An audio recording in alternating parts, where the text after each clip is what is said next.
Paz e graça, meus amados irmãos e amigos. Nós estamos aqui mais em um novo momento e apresentarmos para você uma série. A série dos mistérios do livro dos Juízes. O livro de Juízes é um livro riquíssimo de informações políticas, do âmbito profissional, em todos os sentidos. Nós vamos observar que o livro de Juízes vai abrir um leque de conhecermos quem é Deus e por que Deus escolheu um povo para exercer juízo sobre a terra, misericórdia sobre a terra, e mostrar que quando você convida Deus para estar nas tuas decisões, em todos os sentidos, a vitória sempre será extraordinária. Então nós fizemos um trabalho bacana, um trabalho muito bonito. Óbvio que para isso precisou de jejum e muita oração, para que nós pudéssemos entrar e conhecer os pontos maravilhosos do livro de Juízes. Ok? Então nós vamos conhecer o porquê que foram chamados esses notáveis guerreiros, campeões, para batalhar as batalhas de Israel. Vamos orar? Eterno Deus e Pai, nós fazemos um clamor neste momento, pelo poder glorioso do sangue de Jesus Cristo, para que possa, Senhor amado, perdoar os nossos pecados, para que o Senhor possa, Senhor, curar as nossas enfermidades, blindar com este sangue precioso as nossas vidas do Covid-19, das pestes, das situações que este mundo está no caos vivendo. Em tempos difíceis, nós possamos ter tempos de paz. Senhor, uma paz que o mundo não tem como dar, mas uma paz que venha dos altos céus. Fica conosco e abençoa as famílias que vão estar participando deste momento profético, desta mensagem inovadora, esta mensagem de fortalecimento, de descoberta deste Deus glorioso. Fica conosco. Nós assim oramos, em nome do Senhor Jesus. Amém?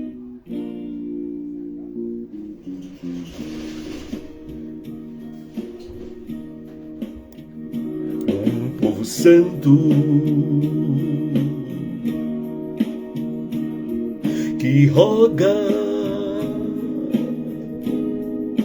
que te ama, que te adora, sente saudade e te quer bem. Minha herança é você, Jerusalém, Jerusalém, Jerusalém, Jerusalém, Jerusalém. Eu te adoro, eu te amo, te quero bem. Dou minha vida por você, Jerusalém.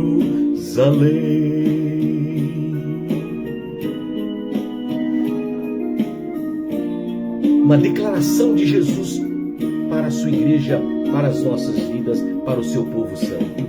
Quando eu chegar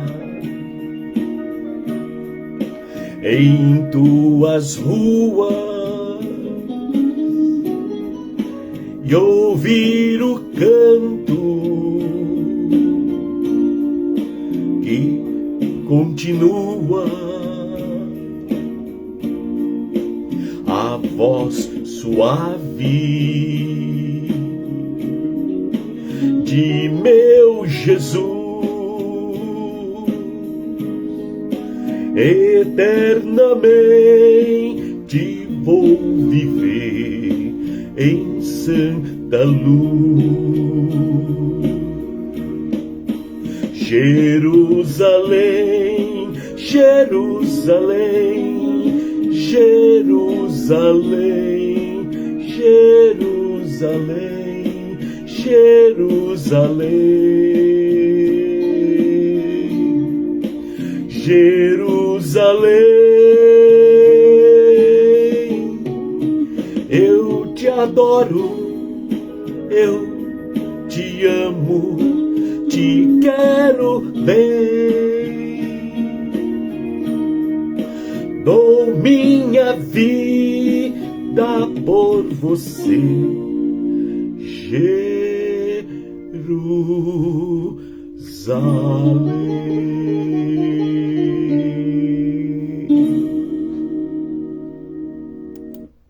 Que maravilha, queridos! Maravilhoso esse momento, né? Essa adoração ao nome do Senhor. Há um povo santo que foi escolhido, que esse povo é o povo de Israel, né? E algo extraordinário que quando chegamos no livro dos Juízes, então nós vemos uma continuidade na caminhada do povo de Israel.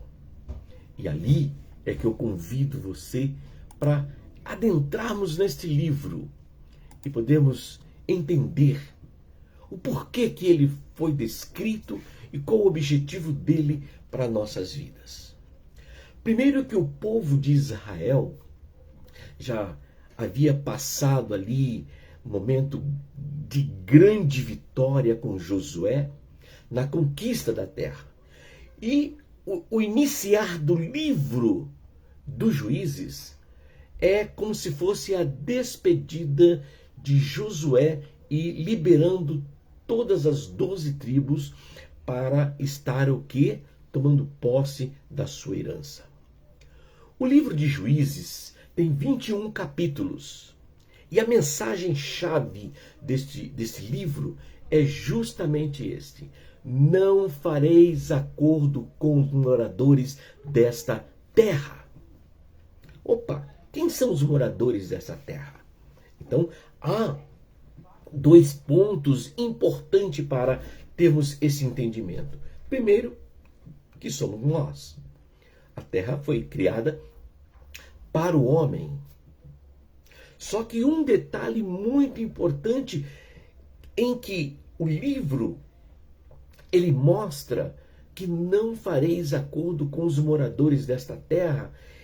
O que isto representa? Representa aquilo que nós não conhecemos, que é justamente, né, a saída de Lúcifer, com milhões de milícias de anjos caídos, espíritos que foram jogados sobre essa terra, que agora não fazem mais parte da morada celestial, né?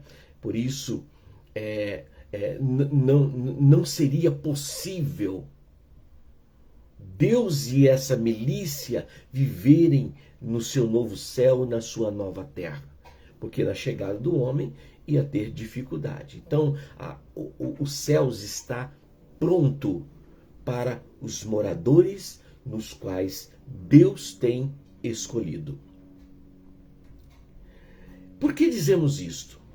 Porque o apóstolo Paulo, no Novo Testamento, ele relata uma coisa muito importante acerca destes anjos caídos.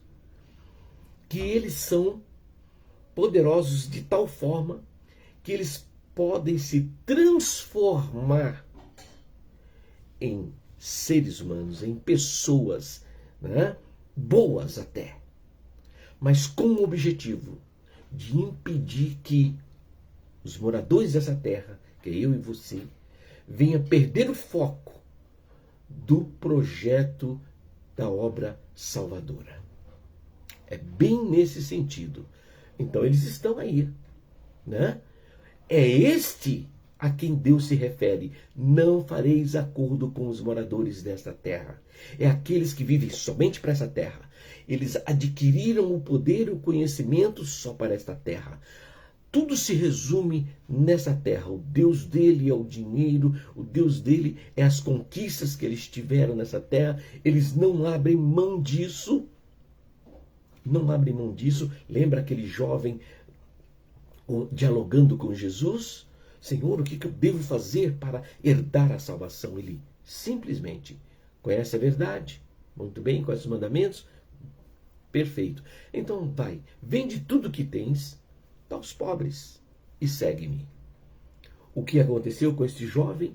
Que ele tinha muito poder aquisitivo, ele tinha conquistado tantas coisas, mas ele já estava dominado, quem sabe, por esses espíritos, né, que cegou totalmente que a maior grandeza é você convidar Deus para estar na sua vida.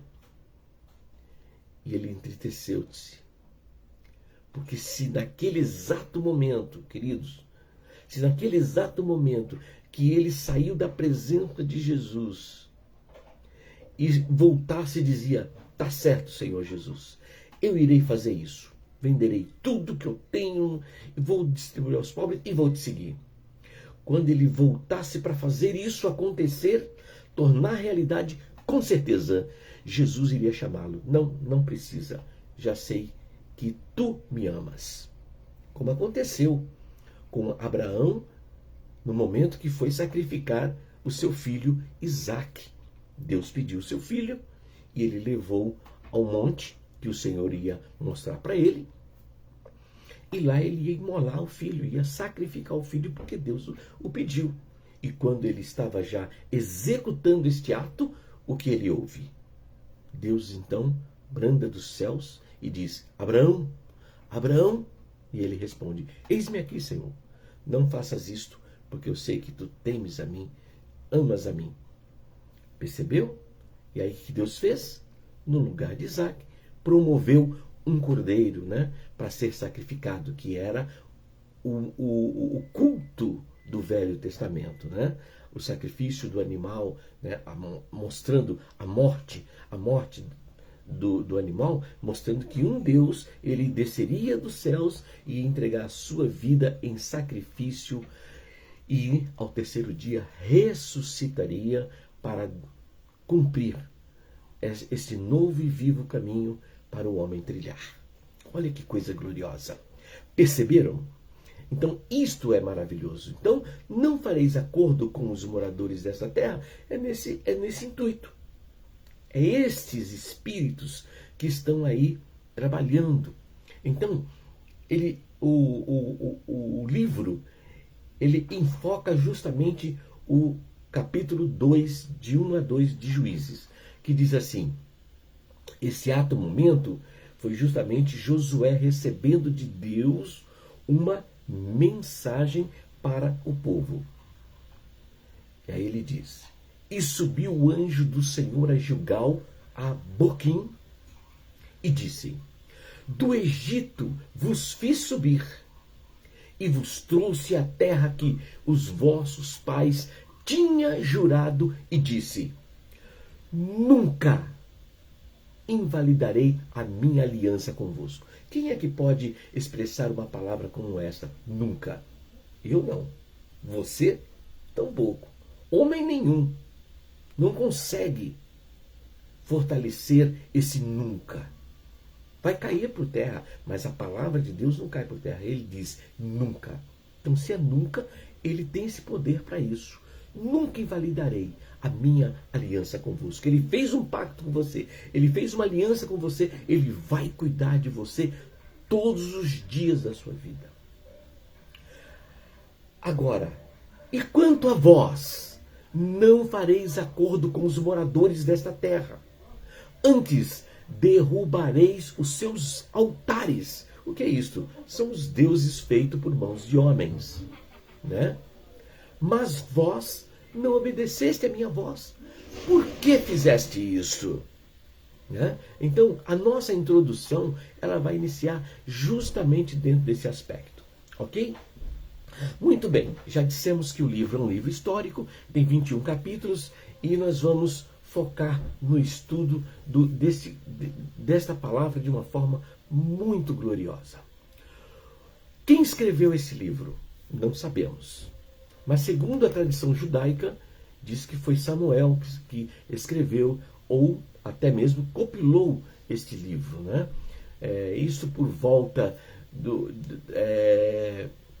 da conquista das tribos do norte de Israel pela Síria, por volta de 721 anos antes de Cristo. Tá? Então nós vamos observar esses detalhes. Muito bem. O que podemos observar também no livro dos Juízes? Quais são algumas características marcantes desse livro?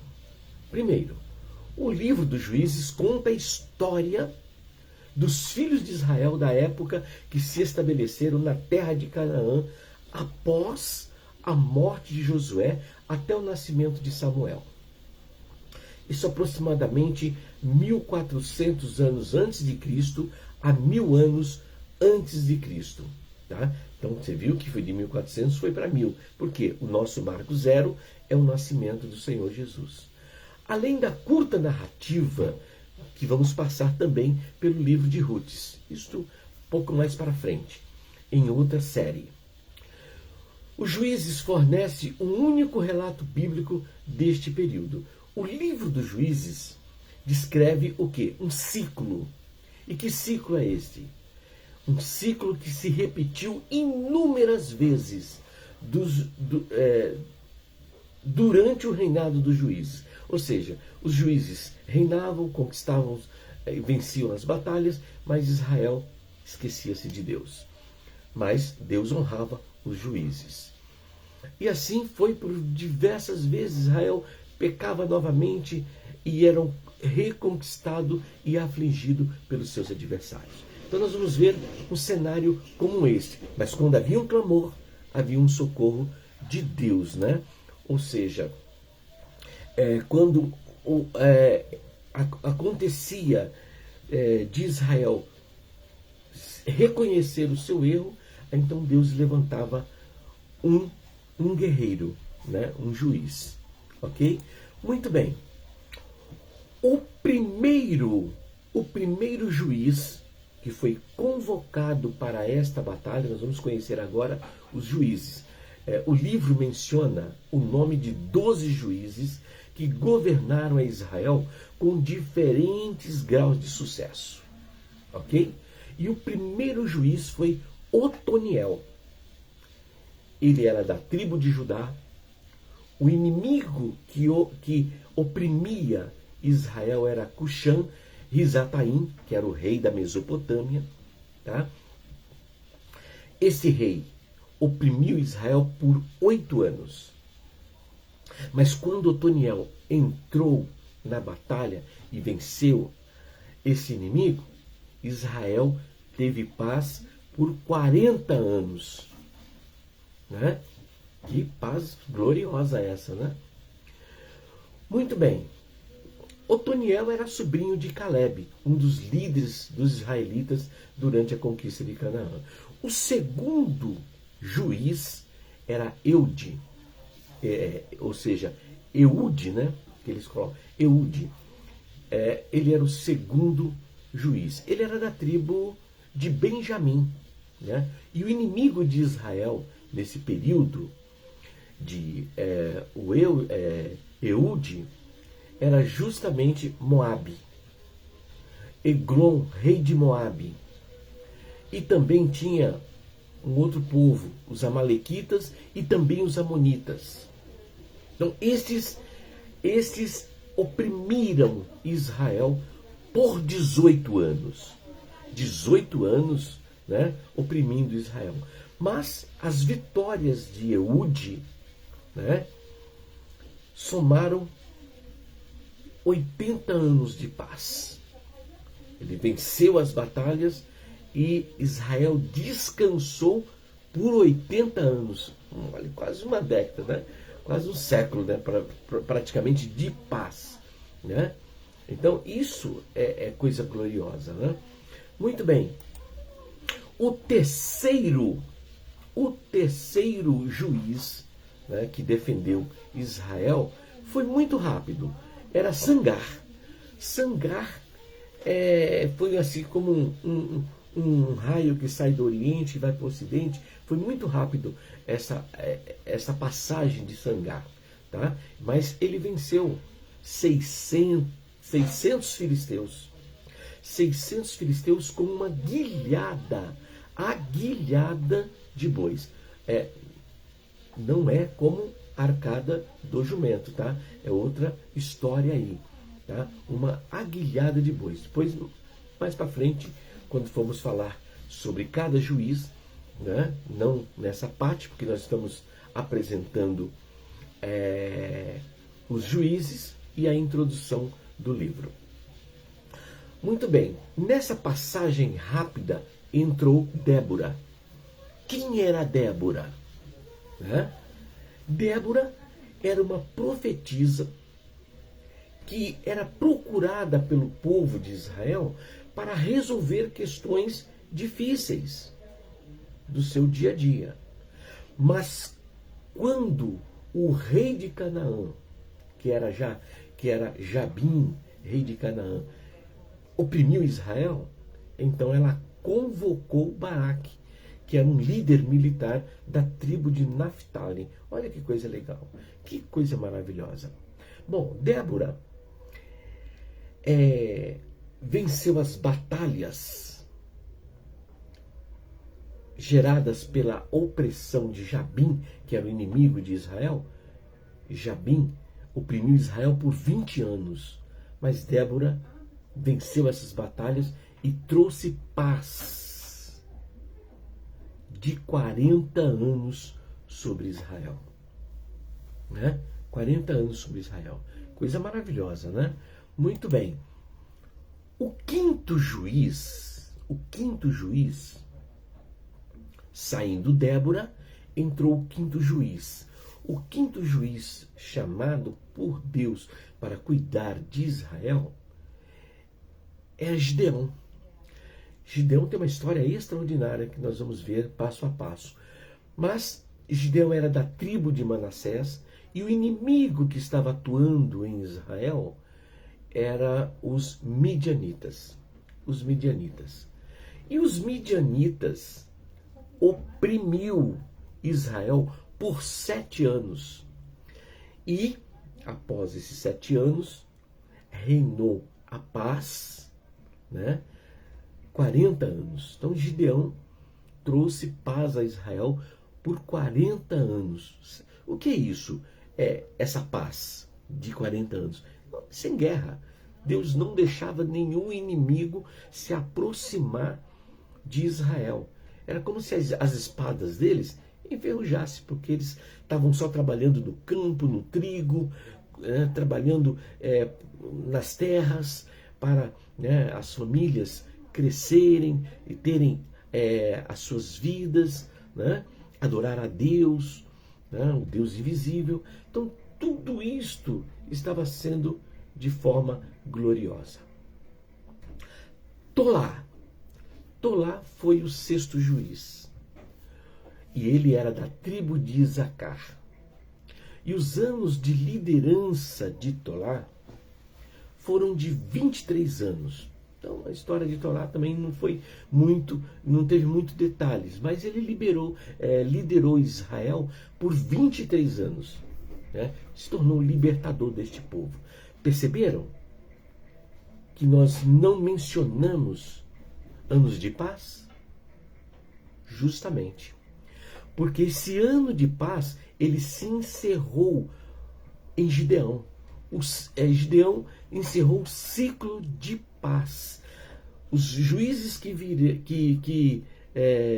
virão, né, que vieram após Gideão, era agora guerras constante. Esses anos de paz que foram vividos, né, do primeiro juiz até Gideão, tem uma mensagem extraordinária para nós. Primeiro, hoje o mundo está em busca de paz. Mas a paz que é gerada pelo homem está passageira. Ela não subsiste. Ela é como um conto ligeiro. Mas quando Deus te dá paz, veja que Ele te dá paz e proteção de uma forma gloriosa. Né? Então, vale a pena você convidar esse Deus para vencer as suas batalhas, para estar nas suas batalhas, nos seus desafios, seja a enfermidade, seja câncer, seja o desemprego, seja o problema na família, profissional, no seu trabalho, em qualquer sentido, em qualquer âmbito ou campo da tua vida. Convide Deus, porque Ele tem a paz para dar ao seu coração. Né? Ele vence as batalhas por você. Tá? Então, isso é muito importante. E esses primeiros juízes, né, até Gideão, teve esse ciclo de paz, porque daqui para frente não há mais. Só menciona a liderança, o tempo de liderança de cada juiz e também o tempo de opressão. Percebam? Né? E veja que Gideão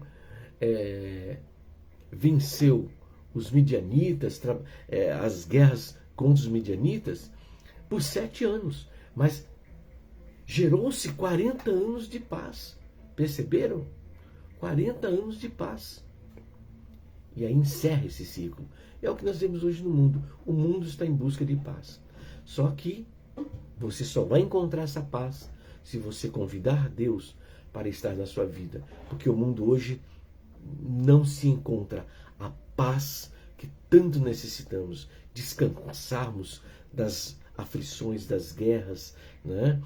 E Deus também não enganou ninguém, né? Ele disse que no mundo tereis aflição, mas tem de ânimo, ou seja, você vai estar lutando, mas se Deus estiver dentro de você, se Deus está habitando dentro de você, me faz lembrar justamente o sonho, né, que Deus deu, mostrando uma mensagem bíblica, que era quando os discípulos estavam no barco e Jesus estava dormindo dentro deste barco. Então, neste exato momento, o que nós vemos nesta cena? Vemos ali que aquele barco não é igreja, não é instituição, não é nada. Aquele barco representa a nação de Israel, o povo de Israel. Porque quem estava lá dentro? Era o povo hebreu, é o povo judeu, é Israel. E no sonho eu indagava, mas Senhor, e os gentios? Quem são os gentios? Os gentios somos nós, que não somos judeus. Mas aonde nós vamos entrar? Aí veio a explicativa daquela mensagem, daquele sonho, né, dizendo justamente que 2 povos Deus quer que venha habitar na Nova Jerusalém Celestial. 2 povos. Primeiro, qual que é o povo? O povo hebreu. Né? É o povo hebreu, é o que estava no barco. E os gentios? Os gentios é cada pessoa. É cada pessoa. Senhor Deus vai tratar com o povo individualmente. Por isso que a salvação ela é individual para os gentios, né? Porque o Senhor veio para os seus e os seus não receberam, mas todo aquele que recebeu o Senhor Jesus como eterno Salvador, recebeu o poder de serem feitos filhos de Deus. Que coisa gloriosa! Que coisa gloriosa! Então ele recebeu esse poder de serem feitos filhos de Deus. Há um único indício na palavra que mostra de um povo subindo junto. Quem é esse povo? É o povo de Israel, a quem o Senhor Deus vai escolher depois que concluir o arrebatamento da igreja, de cada pessoa, né? E aí a igreja lá nos céus, né, reunida, que é cada pessoa ali que Deus trouxe dos gentílicos, né, do povo gentílicos, ok? Que aceitaram a Jesus como único e eterno Salvador. Eles vão dizer: quem são estes que vêm com as suas vestes salpicadas de sangue? Aí é respondido lá. Então é o povo de Israel. Esse povo é o povo de Israel. Então é o barco, né? Mas Jesus estava dormindo. Então quem é o barco para o gentio? É o meu coração, é o teu coração, é o nosso corpo, que é templo do Espírito Santo. Quando você aceita Jesus como um único e eterno Salvador, o seu corpo, ele é identificado na Bíblia como a igreja do Senhor, o remidos do Senhor. É a igreja que o corpo do homem é templo do Espírito Santo. Então, o coração é o barco. Jesus está dormindo no barco. Deixa dormir. Não importa o que ele está fazendo. Não importa o que Jesus está fazendo. É que os discípulos ficaram atemorizados, né? E perderam até a fé. Por quê? Porque eles sendo pescadores, eles sabiam a densidade das tempestades. Só que quando eles olham para aquela tempestade, é totalmente diferente. Então eles temeram. Por isso que o Senhor diz para ele: homens de pouca fé, né? Homens de pouca fé. Senhor, eles indagando o Senhor: Senhor, nós vamos morrer. Homens de pouca fé. Perceberam? Então, dentro dessa visão profética, qual é o teor profético dessa mensagem? Não importa o que Jesus está fazendo. Importa que Jesus está dentro do barco. Que Jesus está com o povo de Israel. Que Jesus está com cada gentil. Com cada pessoa que o aceitou como único e eterno Salvador. Se ele está dormindo, se ele está fazendo uma outra coisa, não importa. O importa é que ele está presente. Por isso que vale a pena você convidar Deus para estar dentro da sua vida. No hebraico tem a expressão que diz Betohem, dentro de você. Né? Dentro de você. Deus está dentro de você. Descansa. Deixa vir a tempestade, deixa vir o desemprego, deixa vir o problema, deixa vir o desafio. É isso que você está enfrentando, a depressão, tudo isso. Deixa vir. Deus está dentro de você. Confia. E o demais ele vai fazer. Amém? Então, convide Deus para que os anos de paz em sua vida venham terminar em boa velhice. Você descanse da sua vida em boa velhice. Ok? É dentro desse aspecto, né? Podemos até mesmo relembrar o momento que o apóstolo Paulo dizia, né? Combati o bom combate, terminei a carreira e guardei a fé. Então, o que é isto? Ele vivenciou, trabalhou, realizou a obra de Deus e ele estava dizendo o seguinte: ó, eu estou partindo, agora eu estou indo para Nova Jerusalém, eu guardei a fé. Então, você guardou a fé, você está indo para Nova Jerusalém. Okay? Tem dois sentidos esse entendimento da palavra, né? Ou ele está indo para uma nova atividade, em uma nova denominação, em um novo, de repente a pessoa sai de uma denominação para outra, ela não terminou o combate. Ela só termina o combate e guarda a fé quando ela está morrendo. Mas no sentido configurativo, podemos entender isso, né? Que ele está indo para uma outra etapa. Ele não pode ir para o mundo, se entregar nas mãos do adversário. Entendeu? Se entregar justamente, se transformar num morador dessa terra. Tudo baseado para ele nessa terra. O Deus dele é esta terra, né? É os deuses feitos por mãos humanas, né? Então, aí o que ele está fazendo? Ele não está combatendo o bom combate, terminando a carreira. Ele está perdendo a fé, né? Ele só ganha a fé quando ele continua trabalhando, realizando a obra do Senhor ali e aqui. Então é um ciclo, né? E lá na frente ele pode retornar? Claro que pode retornar. O Senhor Deus é que é o dono. Você não é o dono. Se você se intitula dono, lá na frente ele vai te cobrar. Então nós vamos observar um fator como este, né? Quando nós entrarmos no livro de Samuel, nós vamos ver justamente que Deus cobrou um líder de uma forma muito radical, porque lá atrás ele não foi compreensível, ele não foi misericordioso, ele afligiu Israel de tal forma, e as suas famílias, e Deus lembrou de cobrá-lo. Né? Passado um bom tempo, hein?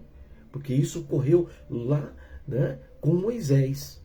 E foi relembrado em Samuel. Né? Percebeu? Então, não importa. Se você está descansando, se você tem Deus na sua vida, deixa Deus fazer a coisa acontecer. Né? Então eu posso, ou qualquer pessoa pode se dizer assim, né? Combati o bom combate, terminei a carreira e guardei a fé. No primeiro sentido configurado, você guardar a fé é continuar, né? É continuar, não é porque você saiu da sua denominação, você vai perder a sua fé. Não, você continua com a sua fé, porque você está ligado a Deus. Não é a igreja física. A igreja física é uma coisa, Deus é outra, bem diferente, porque Deus é o passaporte para que você entre na Jerusalém celestial. Ok? Então não esqueça disso. Tá? E o ter que se fazer como Paulo fez, então você pode fazer isso, porque Paulo mesmo, ele ensina: sejais meus imitadores como eu de Cristo. Então eu posso até mesmo me afiliar a esse pensamento alegórico, né? Que é continuar realizando a obra do Senhor, porque você é direcionado conforme Deus. Deus é que vai te colocar. Lembra da mensagem das rodas? Que as rodas iam para a direita e para a esquerda, aonde o Espírito mandasse, ela fazia. Então você é isso. Nós somos isto.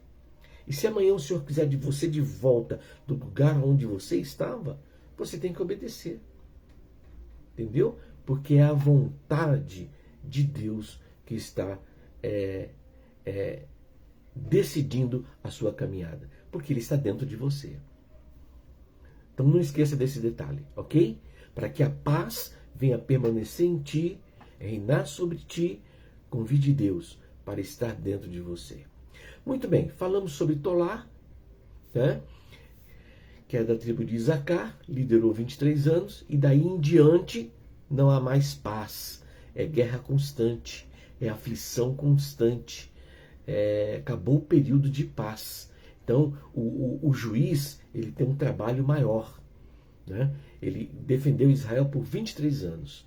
Ele saindo de cena, ele morrendo, entrou o 7º juiz. Então Deus não deixava faltar um juiz quando se fosse necessário. O problema é que nós vamos observar, né, que os juízes nem sempre eram bem recebidos por Israel. Então tinham um certo conflito né, dos juízes. Mas quando eles viam os juízes vencer a guerra, aí ficavam totalmente felizes, né? Mas quando o juiz morria, eles se esqueciam de Deus novamente. Aí vem o Jair, né? Jair foi o sétimo juiz. Não sei se é o Jair Messias Bolsonaro, né? Mas tudo tem um teor profético, né? É uma experiência, né? Mas não é, não. Não é o Jair Messias Bolsonaro, não. Coincidências. Porque Jair, ele é da cidade de Gileade e liderou Israel por 22 anos. E estamos no ano de 2022. Então, talvez, né, esse momento aí desse juiz que vai ter a sua gestão novamente sobre o Brasil, né, se Deus estiver nesse negócio, assim seja. Porque o que acontecia com Jair era interessante, porque ele ficou conhecido entre Israel como os povos de Jair. Porque onde Jair ia, tinham os povos, né? Aumentavam, ficavam ao redor dele, né? Então os filhos dele, ele teve 30 filhos e 30 cidades e regiões. Então as cidades ficavam firmadas com ele. Foram 22 anos, né, que Jair governou sobre Israel, e ali ele vencendo todas as batalhas. Mas os conflitos eram constantes. Vocês perceberam que Deus está, nesse momento, trazendo só membros das 12 tribos? É das tribos, né? Eles eram todos da tribo, eles pertenciam a uma tribo, eles viveram na tribo. Então eles eram homens que conheciam, que dominavam, que tinham conhecimento geográfico, tinham conhecimento de recursos das tribos. Então eles tinham vivência, e Deus foram trabalhando dentro desse aspecto. É óbvio que no início do livro dos Juízes, iremos perceber que Deus primeiro chama as tribos para governar. A primeira tribo que foi chamada para governar sobre Israel, antes dos Juízes, foi a tribo de Judá. A tribo de Judá foi a primeira tribo. Então, depois é que viu que a coisa não estava funcionando muito bem, aí foi adentrando, né, os juízes nesse sentido. Por que Deus queria mostrar? Que Deus quer julgar a sua vida, quer reinar sobre a sua vida, quer ser o seu justo juiz, quer te dar o quê? Né? O aval final. Se você precisar de uma última palavra, quem é que dá a última palavra? Não é o juiz? Então, eu tenho Deus como meu juiz, a última palavra é dele. Ele vai mudar a sua história. O veredito final é do juiz. Perceberam? Então, era isso que Deus queria mostrar para o povo de Israel. Eu quero ser o seu rei. Vocês governam, vocês trabalham, vocês vivem aí a vida de vocês, e eu sou o rei de vocês. Eu é que vou cuidar de vocês. Então ele levantou os juízes para demonstrar a Israel que nunca ia falhar com a aliança que ele tinha feito com o povo, né? É isso que é maravilhoso. Bom, falamos sobre Jair, o sétimo juiz, que liderou 22 anos. E aí entrou Jefté, o 8º juiz de Israel. E Jefté era da tribo de Manassés. Os inimigos, os amonitas. Os anos de opressão que os amonitas geraram sobre Israel foram 18 anos. Lembra que a paz encerrou? Então você vai perceber que de Tolá para frente, Tolá, Jair, Jefté, não tem mais anos de paz. Percebam que o ano de opressão que os midianitas atuaram em Israel foram 18 anos. E o ano de proteção de Jefté sobre Israel foram 6 anos. Perceberam? Quando você tem Deus no coração, a paz ela é maior, né? Ela absorve a opressão. Mas esse conflito foi transferido para outro juiz. Por quê? Jefté liderou só apenas 6 anos. Depois veio lá, cumpriu a sua vida, né? Veio a sua morte, tudo. Entrou um outro juiz e já pegou, né, os amonitas também. E oprimindo. Então, quer dizer, não tinha mais aquele período de paz, né? A paz que o mundo não dá. É hoje, nós estamos isso, né? Desse século até Gideão, acabou a paz. Nós estamos buscando a paz e só vamos encontrar a paz em Jesus. Amém? O oitavo, então, o oitavo juiz foi Jefté e logo em seguida veio Ibzan. Ibzan também foi um reinado muito rápido, né? Ele liderou Israel por 7 anos. Ibzan era de Belém, né? Ele era ali Ibzan era de Belém e foi um líder que durou 7 anos. E aí ele teve 30 filhos, 30 filhas, foi muito rápido. Não vamos ter muito comentário sobre ele.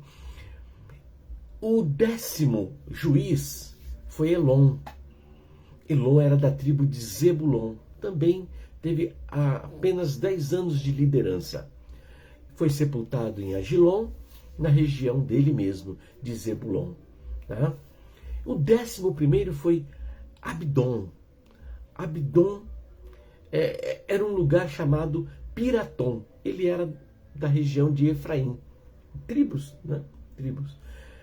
Abdon, os anos de liderança dele foi 8 anos. Perceberam? Se você pega uma opressão de 18 anos, né, você ainda está pegando os amonitas atuando em cima de Israel constantemente. Aflição contínua. Né? O 12º juiz foi Sansão. Olha que maravilha. Os pais dele eram da tribo de Dan. Por que você diz que Sansão não iniciou dizendo Sansão era da tribo de Dan? Você disse que os pais dele eram da tribo de Dan. É para demonstrar que Sansão ele não tinha conhecimento nenhuma na geografia. Ele foi aprendendo conforme o seu crescimento todas as coisas da tribo, das regiões, da aflição. Sansão enfrentou os inimigos filisteus que oprimiram Israel por 40 anos. E a liderança de Sansão foi 20 anos. Então, 20 anos depois, ainda continuou os filisteus oprimindo Israel. Perceberam este momento? Né? O momento de paz realmente está observando que finalizou? Né? Então, mas Sansão tem uma história interessante. Ele tem uma história semelhante à de Jesus. Por quê? Porque nem os pais de José se conheceram e nem os pais de Sansão se conheceram. Que este era o entendimento, né? Quando o esposo conhecia a esposa, gerava o filho, né? E Abraão conheceu a Sara e teve o filho. Nesse sentido. Então essa era a expressão que era usada entre as tribos. E eles não se conheceram. O anjo chegou a Maria, né, a mãe de Jesus, chegou a mãe de Jesus e disse, e tu terás um filho, e disse tudo o que iria acontecer. A mesma coisa foi com a mãe de Sansão. né? As duas eram estéreis, né? Então, dentro desse fator, né? Então, a visão profética era justamente essa, né? Principalmente na parte da mãe de Sansão, né? Que já não podia ter filho, então seu marido não a conheceu, mas aconteceu que o anjo falou: olha, a senhora não pode nem comer comidas imundas, nem bebida forte, porque vai ter um filho, e esse vai ser o libertador de Israel, vai ser o Nazireu de Deus, não pode... Então, várias orientações, e foi dessa forma, né? Então não vamos colocar uma tipologia de Sansão como Jesus, de forma alguma, né? Mas é uma missão que Deus escolheu para Sansão. E você vai ver como ele foi dirigido. Enquanto muitos mostram que Sansão foi um personagem que envergonhou Israel, que fez isso, que não teve fé, não cumpriu a missão, né? Não, negativo, né? O entendimento que o Senhor nos deu na vida de Sansão é uma missão extraordinária e maravilhosa, entendeu? Mas era um campeão, um libertador de Israel, né? Só que Sansão, nós vamos observar que ele libertou Israel, mas Jesus, ele veio para libertar a todos.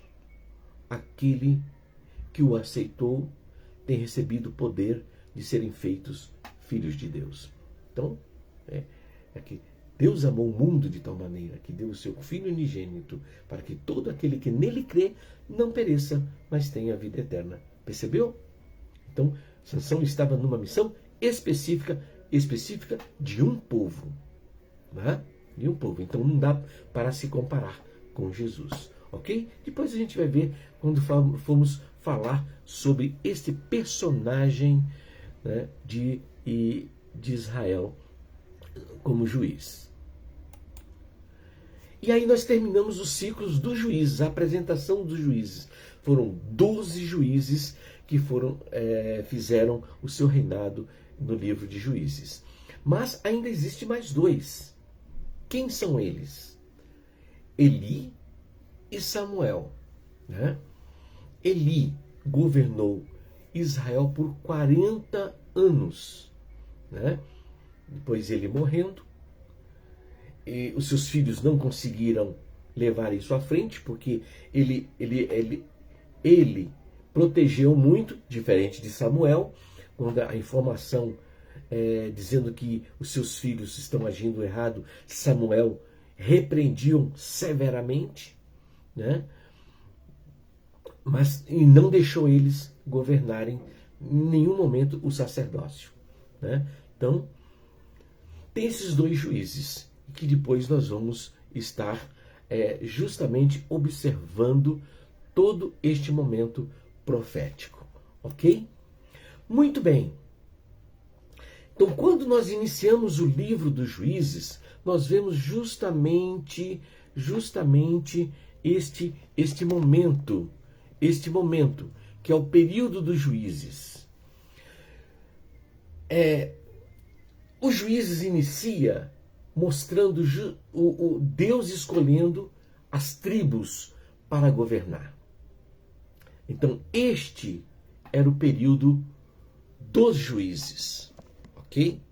Olha lá, as tribos posicionadas, né? Então Deus começa a fazer um trabalho de forma excelente junto ao povo escolhido por ele. Então, Juízes de 1 a 6 diz assim: e sucedeu, depois da morte de Josué, viu? Josué estava finalizando sua vida, que os filhos de Israel perguntaram ao Senhor, dizendo: quem entre nós primeiro subirá aos cananeus para pelejar contra eles? E aí o Senhor entra e diz para eles, é óbvio que sempre por intermédio de um profeta, ok? Subirá quem? Judá. e eis que entregarei a terra na sua mão. Então Josué estava dispensando o povo para que o povo viesse tomar posse daquilo que já foi conquistado. Só que a surpresa é que sempre tinha fragmentos que eles deixavam para trás e que se fortaleciam e se tornavam uma dificuldade na vida de Israel. Muito bem, né? Sejam todos bem-vindos, viu? Estou muito feliz por vocês estarem acompanhando o nosso trabalho em apresentar o teor profético dos Juízes para a nossa caminhada. Muito bem. Então, o que nós vemos com tudo isso? Que Judá convidou o seu irmão Simeão e dizendo o seguinte: olha, você me ajuda nessa batalha e depois eu ajudo você. Então, era esta ideia que Deus queria, que as tribos, uma fosse apoiando a outra nas suas batalhas. É assim que Deus quer a igreja física, uma cuidando do outro, ou socorrendo a família, nunca jogando para fora. Não serve mais, então abandona. Não, acolhendo mesmo, tratando, cuidando, colocando o óleozinho no rosto, né? Cuidando do excesso de lã, preparando tudo direitinho e sempre mantendo ela no aprisco. É esse o objetivo. Então, Judá estava começando bem. Começou bem. E subiu Judá, e o Senhor entregou nas suas mãos os cananeus, os perizeus, e feriram deles Bezeque a 10.000 homens. E acharam Adoni-Bezeque em Bezeque, e pelejaram contra ele, e feriram os cananeus, os perizeus, porém Adoni-Bezeque fugiu. Né? Viu que estava perdendo a batalha, fugiu, falou, vou embora, fugiu, porque é isso que faz aquele que não é o pastor, ele foge, né? Ele foge, ele treina o rebanho, ganha o seu, né? Mas foge, aparece o lobo, ele foge, perceberam? Mas não adianta, né? Porque Deus sempre ele volta, ele traz você de volta, molda você, pega você e joga no rio, como pedra. E aí a água começa a lapidar novamente. Agora, se não é do interesse de Deus, você vai e não volta mais. Você não tem força. Quando você tem força de voltar, é porque Deus está no negócio. Deus está trabalhando. E aí, Bezeque fugiu, mas o seguiram. Prenderam ele. E os dedos polegar da mão e dos pés foram arrancados, foram tirados. Que coisa extraordinária. E veja o que diz Juízes, capítulo 1, de 7 a 13. Diz o seguinte: então disse Adoni-Bezeque, 70 reis, com os dedos polegares das mãos e dos pés cortados, apanharam as migalhas debaixo da minha mesa. Assim como eu fiz, assim Deus me pagou. E levaram-no a Jerusalém e ali morreu. Né? Então ele terminou entendendo. Falei, puxa, agora não tenho mais o que fazer. Né? Porque Adoni-Bezeque era totalmente arraigado nessa terra. Né? E então, o que acontece isso quando você vê uma cena como essa? O que é isto? É a liderança, é o governo. Né? O governo foi tirado. Tirou o governo, perdeu. Né? O evangelho se enfraquece na sua vida, na minha vida, nas nossas vidas. Mateus, Marcos, Lucas e João. Se enfraquece. Por quê? Porque eu não tenho aquele que vai sustentar, que é o ministério de Jesus. Né? O ministério de Jesus é o que vai dar sustentabilidade. A mesma coisa é no governo, na política. Né? Então, quando você olha para duas nações em guerra, né? Guerreando uma contra a outra, É diferente das guerras de Israel, porque as guerras que Israel travava eram justamente pelas terras, para que as famílias venham estar bem, para que as famílias venham cultivar, para que as famílias venham ter o seu trigo, o seu alimento, sua adoração a Deus e seguir a sua vida. Agora hoje, atualmente, século XXI, guerras travada por duas nações, né? A mais poderosa afligindo a mais fragilizada. Quando você olha para essas nações, o que você vê? Cidades de pedras, totalmente estruturadas, não tem mais nada para se conquistar. Então, como é que eu tenho que tratar uma guerra como esta? Eu tenho que lembrar da palavra do Senhor. Né? Prepara-te uma mesa perante mim na presença dos meus inimigos. Os inimigos não têm que morrer. Os inimigos têm que estar ali vendo que Deus está cuidando, que Deus está atuando. Né? E unge a minha cabeça com óleo e o meu cálice transborda. Perceberam? Então tem que trazer para a mesa de negociação. Tem que ser negociado, tem que ser conversado, assinar um novo acordo e seguir cada país na sua vida. É esse ponto que tem que ocorrer nas decisões. E é isto que acontece. Está sem o quê? Sem a estrutura, sem o ministério de Jesus, sem Deus na vida desses líderes políticos e até mesmo espirituais. Muitos líderes nas suas denominações perderam esse foco, perderam o ministério de Jesus. E os pés? É o equilíbrio, né? Está tudo desequilibrado. Né? Está andando, mas perdeu o equilíbrio. Então, é isto que está acontecendo. O mundo está sem a paz. Né? Então, esses pontos que a gente vê da vida dos juízes para cá, sem paz, é justamente o que nós estamos vivendo no mundo hoje. Né? A política, entra um presidente, faz um trabalho, né? O que acontece? O outro presidente chega, aí esse trabalho quem fez? Foi o presidente tal. Ele não terminou? Deixa para trás. Vai deixar para trás? O que vai acontecer? Vai pesar sobre o povo. Vai afligir o povo. Vai entristecer o povo. Vai penalizar o povo. Então o presidente ele entrou, ele parou aqui, vamos dar continuidade. Aí sim deve acontecer isso com o prefeito, com o governador, né? Para que o povo venha estar bem subsidiado. É por isso que tem essa divisão do presidente e dos seus líderes políticos. Perceberam? Então está sem o equilíbrio, está sem os dedos polegar do pé e da mão. Né? Muito bem. Os filhos de Judá pelejaram contra Jerusalém, né, dos seus inimigos, né? Tomando e feriram ao fio da espada, puseram fogo na cidade, e depois os filhos de Judá desceram a pelejar contra os cananeus, habitaram nas montanhas, no sul, nas planícies, e partiu Judá contra os cananeus que habitavam em Hebrom. Né? E que Hebrom antigamente era chamado de Kiriat Arba. Okay? Feriram a Sesai, né? A Imã, Talmai, tudo líderes. E dali partiu contra os moradores de Débir. Era, outrora o nome de Débir, Kiriat Sefer. Aí Caleb chamou aí os guerreiros, né? Caleb era aquele que andou com Josué. Okay?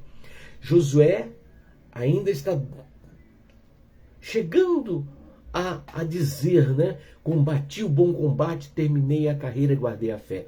Ainda faltava pouquíssimo ainda. Então Caleb chamou o povo e disse, olha, quem ferir Kiriat Sefer, né? Kiriat Sefer, que era Débir, darei a minha filha Acsá por mulher. Então o que aconteceu? Otoniel, que vai ser o primeiro juiz que nós vamos falar, ele se dispôs e foi na batalha e venceu, e Caleb deu a sua filha Acsá por mulher. O que vem desenrolar depois disso? Juízes 1:19 diz assim: E estava o Senhor com Judá, e despovoou as montanhas, porém não expulsou os moradores do vale, porquanto tinham carros ferrados. Então, o que Judá fez? Entramos no ciclo do porém. Eu chamo isso dos ciclos do porém, por quê? Porém, os filhos de Benjamim não expulsaram os jebuseus, né, que habitavam em Jerusalém. Então, não expulsaram, ficaram fragmentos. E quando fica fragmentos, ficam os deuses deles também. Porém, a casa de José fez todo o trabalho certinho, cuidou direitinho, mandou espias para ver a cidade, a entrada da cidade, guerreou, né? Mas preservou ali um homem, né? E mostrou-lhe a entrada da cidade, feriram o fio da espada, porém aquele homem e toda a sua família deixaram ir. Ele preservou uma família específica que então aquele homem foi para a terra dos heteus, olha só, edificou uma cidade e ali foi habitando com seus deuses, com tudo, então não eliminou. Nem tampouco, porém, é o ciclo do porém, Manassés não expulsou os habitantes. Perceberam que as tribos foram chamadas para governar, mas não estavam dando certo, né? Manassés não expulsou os habitantes de Bet-Sean, né? Nem na sua jurisdição, nem dos moradores de Dor, nem dos moradores de Ibleão, nem dos moradores da sua jurisdição, mas resolveram então ficar e habitaram. Os cananeus começavam a habitar na terra, os fragmentos, e traziam seus deuses juntos. Então tudo isso estava sendo feita uma concessão, né? É aquilo que nós deixamos. Às vezes nós deixamos alguma coisa a mais da nossa vida que vamos trazer dificuldade para o nosso desenvolvimento. Então é preciso rever, né? Rever e retomar as forças, convidando Deus para estar na liderança. Aí entra um outro ciclo também. Eu chamo de porém tão pouco. Por quê? Porque tão pouco expulsou Efraim os cananeus da terra de Gézer. Tão pouco expulsou Zebulon os moradores de Quitron. Tão pouco Aser expulsou os moradores de Aco. E tão pouco Naftali expulsou os moradores de Bet-Semes. Perceberam? Então os amorreus começaram a se manifestar, a afligir os filhos de Dan até as montanhas. Eles foram permitindo. Aí Deus traz um alerta. Juízes capítulo 2, de 1 a 6. Olha, você está aprendendo a Bíblia de uma forma muito diferenciada, hein? E assim que vai ser até o término do livro. Ok? Mas nós estamos ainda na introdução. O alerta do Senhor pela voz do anjo do Senhor. Então o Senhor mandou um anjo a Josué. Tá? Isso aí agora é Josué falando. É os últimos momentos de Josué. E subiu o anjo do Senhor a Gilgal, a Boquim, que nós já lemos lá no início do vídeo, e disse: do Egito vos subir, e vos trouxe a terra que os vossos pais tinham jurado, e disse: nunca invalidarei a minha aliança convosco. Então Deus não vai invalidar, não vai esquecer de nós, de forma alguma. Agora, e quanto a vós, não fareis acordo com os moradores dessa terra. Antes derrubarei os seus altares. Mas vós não obedeceste a minha voz. Por que fizeste isto? Como se Deus não soubesse, né? Mas Ele nos deixa para nos trazer amadurecidos numa nova visão profética. Antes, diz o Senhor, não expulsarei diante de vós as tribos que vocês permitiram que ficasse com vocês. Né? Então que ele diz: assim também eu disse, não os expulsarei diante de vós, antes estarão como espinhos. Aí eu quero mostrar para vocês. É isso que Deus está colocando. Ó. espinhos em vossas ilhargas, e os seus deuses vos serão por laços. Perceberam? Então Deus viu que Israel fez concessão, então Deus coloca, olha, eu vou colocar isso como os espinhos. E sucedeu que, falando o anjo do Senhor essas palavras, todo Israel tremeu, e o povo se levantou a sua voz e chorou. E chorou, porque o chorar aí é o se derramar, é o se arrepender. Ó, pronto, agora vamos retomar as forças. Né? Então Deus trabalhando dessa forma. Por isso que o local que foi chamado Boquim é por causa disso. E sacrificaram ali ao Senhor, né, os lamentos. E havendo Josué despedido o povo, foram-se os filhos de Israel, cada um a sua herança, para possuir a terra. Aí nós já estamos chegando já na morte de Josué, que é Juízes capítulo 2, de 8 a 10. Faleceu, porém, Josué. Pronto, o povo se esqueceu. Diz assim: faleceu, porém, Josué, filho de Num, servo do Senhor, com a idade de 110 anos. Olha, uma vida, hein? Que velhice gostosa. E sepultaram-no no termo de sua herança. E em Timnat-Heres, no monte de Efraim, para o norte do monte de Gás. Foi congregado também toda aquela geração, e os seus pais e outra geração após ela se levantou, mas não conhecia o Senhor e tampouco as obras que fizera Israel. Então, é o que está acontecendo hoje, é o que nós estamos vivendo hoje.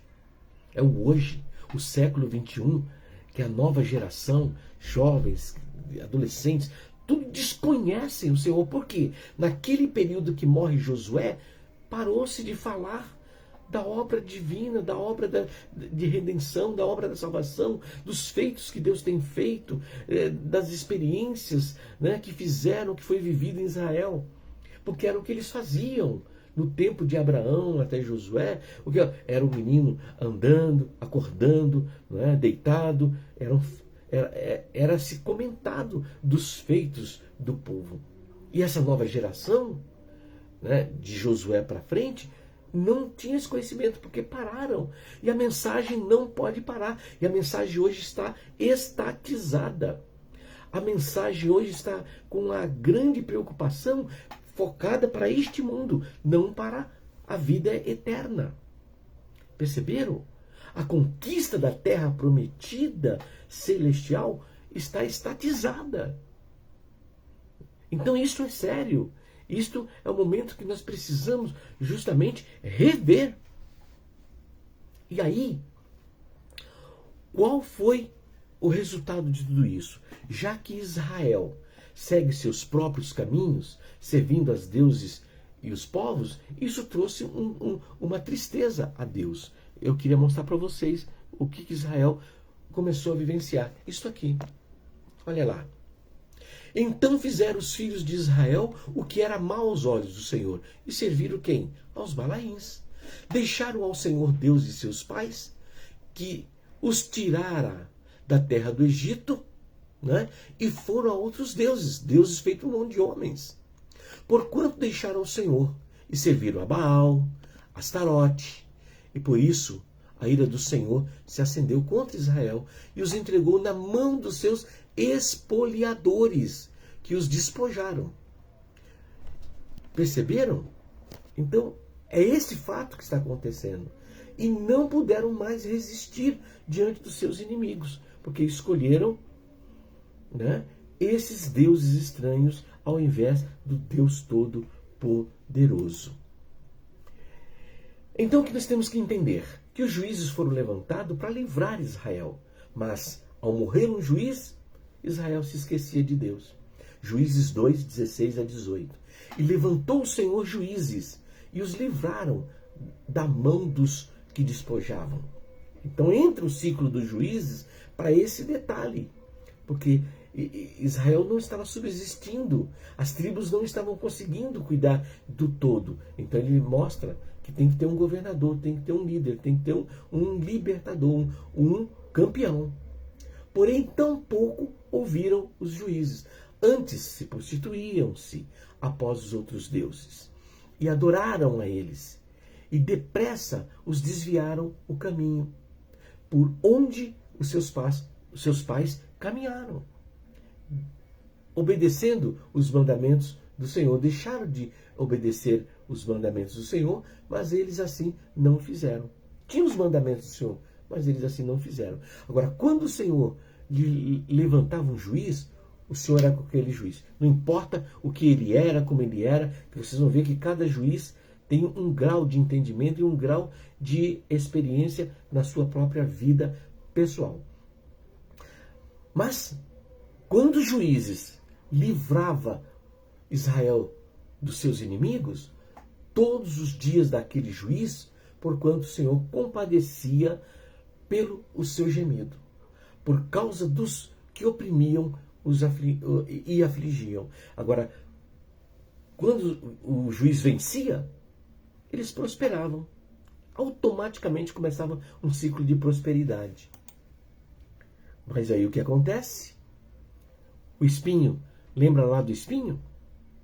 Aí Deus diz, né, naquela mensagem para Moisés, que Josué tinha descrito, né? Ele vem e fala: estas, pois, são as nações que o Senhor deixou ficar. Vamos ver? Vamos conhecer as nações? Praticamente foram todas aquelas que Israel fez concessão. Foi deixando, né? Foi deixando a coisa acontecer. Então aqui nós temos todos eles, os filisteus, Moabe, Edom, Amon, todos estes, né, que Israel fez concessão, Deus deixou nesse aspecto. Então ele diz assim, Juízes 3, de 1 a 6.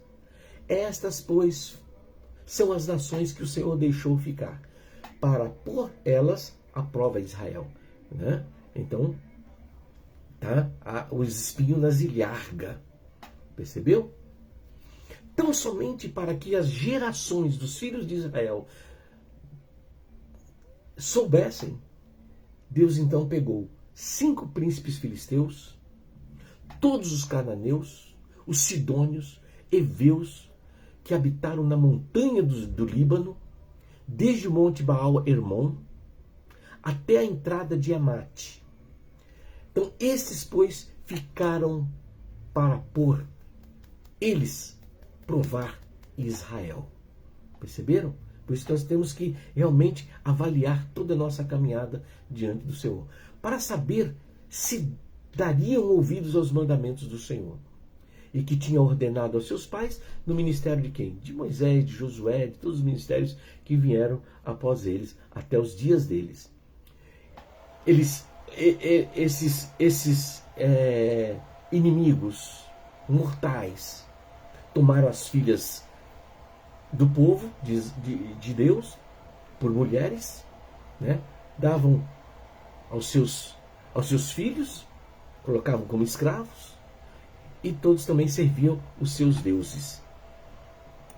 Então é dentro desse aspecto que nós vamos observar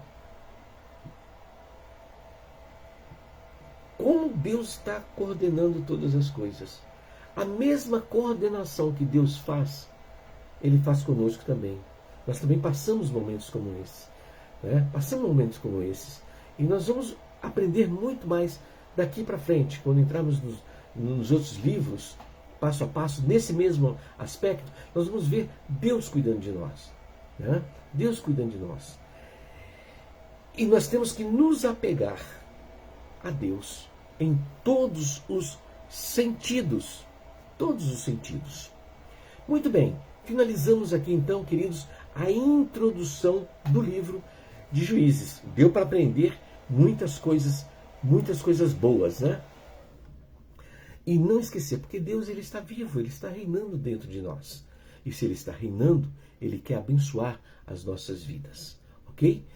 Na próxima série, nós vamos falar do primeiro juiz, que é Otoniel, tá? E aí nós vamos entrar um pouquinho, tá? Vai ser mais curto, porque a introdução era justamente apresentar toda essa parte do livro e você ter uma visão do que é os juízes. Então você já sabe que os juízes estão vindo porque Deus está querendo mostrar para nós que Ele quer ser o nosso justo juiz e nos dar o seu veredito de vitórias em todos os sentidos. Amém? Então vamos lá.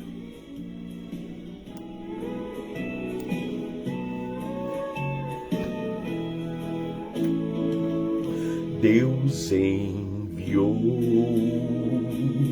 seu Filho amado para me salvar e perdoar. Na cruz morrer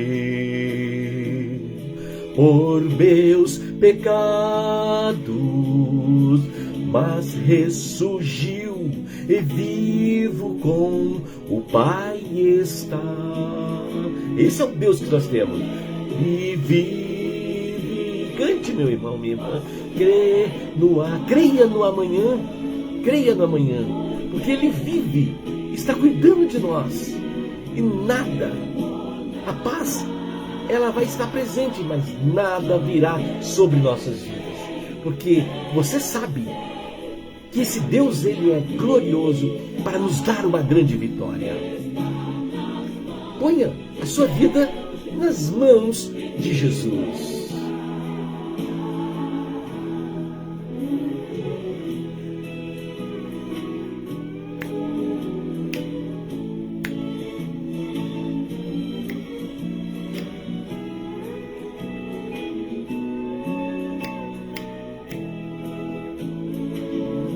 E quando enfim chegar a hora em que a morte enfrentarei, sem medo então terei vitória, irei à glória ao meu Jesus que vivo está, que Ele vive, posso crer no amanhã. Existe o amanhã para mim e para você. Não parou. Deus está restaurando, renovando a nossa vida, a nossa caminhada. Creia nisso, curando as enfermidades, repreendendo as enfermidades, e o nome do Senhor será glorificado. Isto é maravilhoso. De meu Jesus que vivo está, porque Ele vive, posso crer no amanhã, porque Ele vive. Temor não há, não há, mas eu bem sei, que a minha vida está nas mãos do meu Jesus, que vivo está, Cristo vivo está nas mãos do meu Jesus, que vivo está,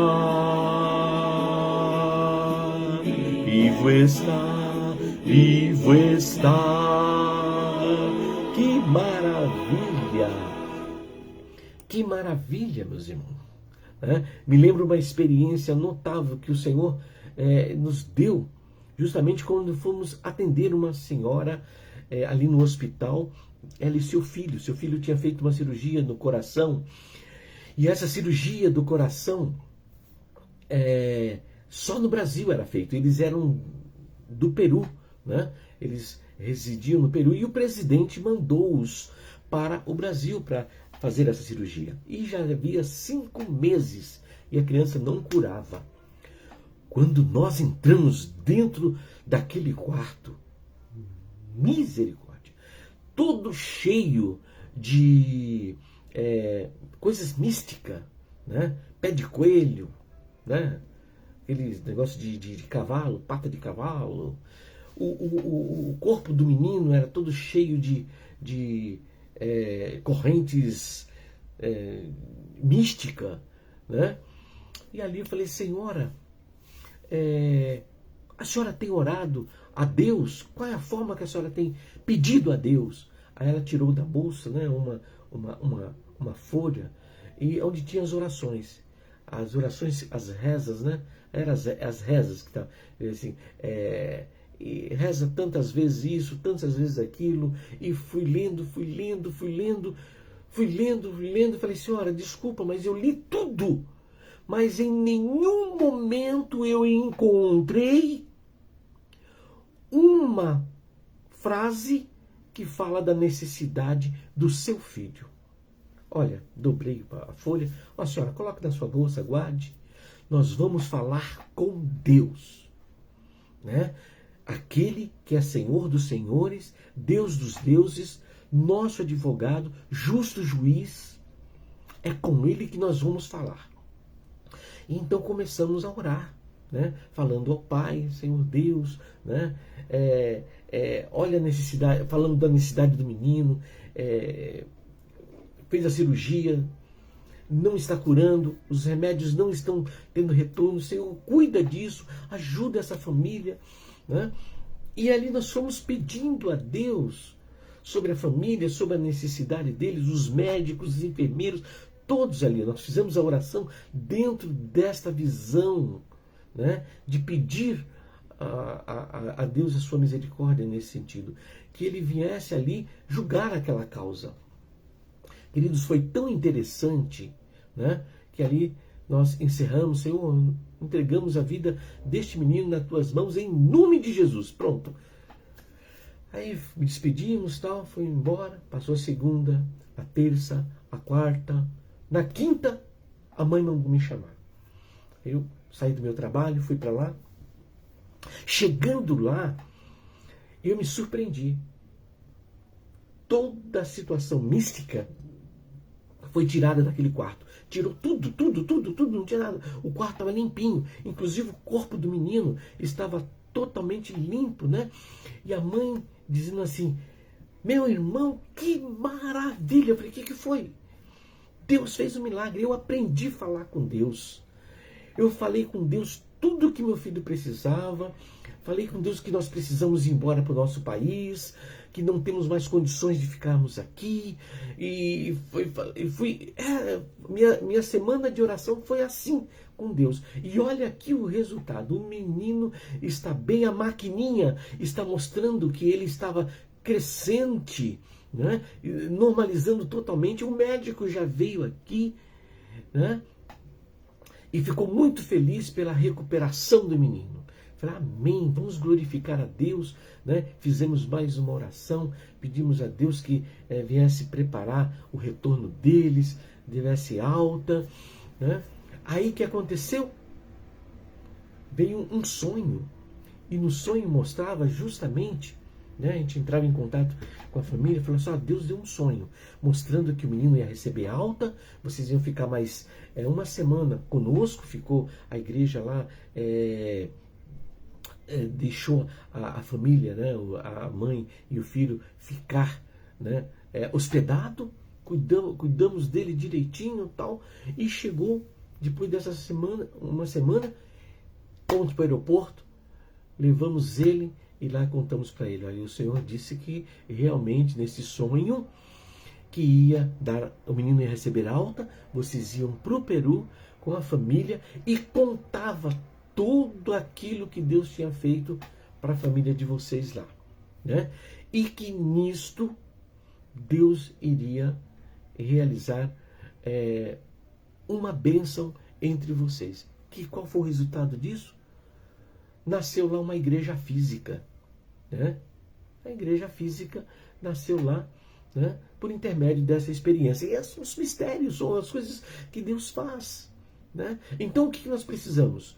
Convidar Deus para estar presente, porque Ele não está morto, Ele está vivo e cuidando de todos nós. Amém, meu irmão? Coloque o seu problema agora no seu coração.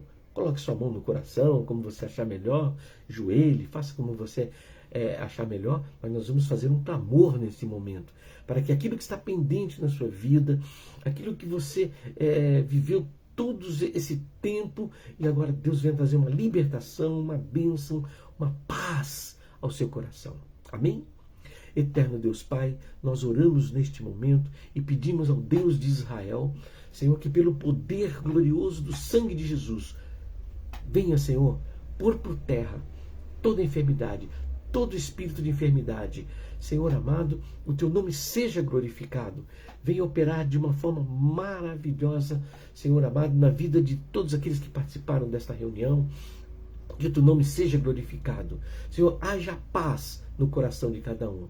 Perdoa-nos, Senhor, se falhamos, nossas falhas, nossos erros. Senhor, apaga, Senhor, nossas transgressões e nos faz uma nova história. Faz um novo momento para nossas vidas. Fica conosco na tarde de hoje, na adoração da noite, Senhor, na caminhada, Senhor, junto com a família.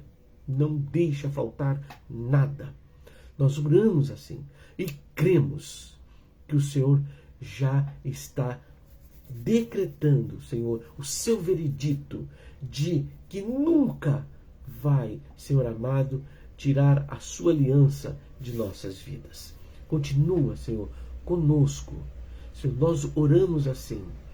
E em teu nome dizemos que a graça maravilhosa de nosso Senhor e Salvador Jesus Cristo, o amor de Deus Pai e as doces consolações do Espírito Santo de Deus repouse sobre cada família, hoje e até a volta, em glória do Senhor Jesus, e todos possam dizer amém. Glória a Jesus. Né? Amém. Irmãos, se inscrevam no meu YouTube, que em breve eu estarei trabalhando juntamente com ele. Então eu tive que trazer essa mensagem para o Face, né? Coloquei também no meu Instagram, né? Tem essa mensagem lá, e eu coloquei no Face aqui para abranger a nossa comunicação, ok? Mas aguarde a próxima série, que agora vamos entrar em cada juiz, né? Quero glorificar o Senhor também pelos irmãos que têm orado muito pela minha filha, né? Que estava passando um momento, que está ainda passando um momento de uma enfermidade que não é fácil, é hiper preocupante, né? Mas quando os médicos não conseguiram trazer ela de volta, o nosso Deus, o nosso justo juiz, trouxe ela de volta, né? E nós estamos aí lutando para que nós possamos ter um veredito do Senhor final, pela mão do médico. Olha, filha, moça, você está liberada dessa enfermidade. E isto vai acontecer, porque eu sei o que eu tenho crido, né? Por isso, me ajude aí em oração, orando pela minha filha Rebeca, e o nome do Senhor será glorificado. Fica conosco, e a próxima série vem logo, logo, logo. Paz e graça.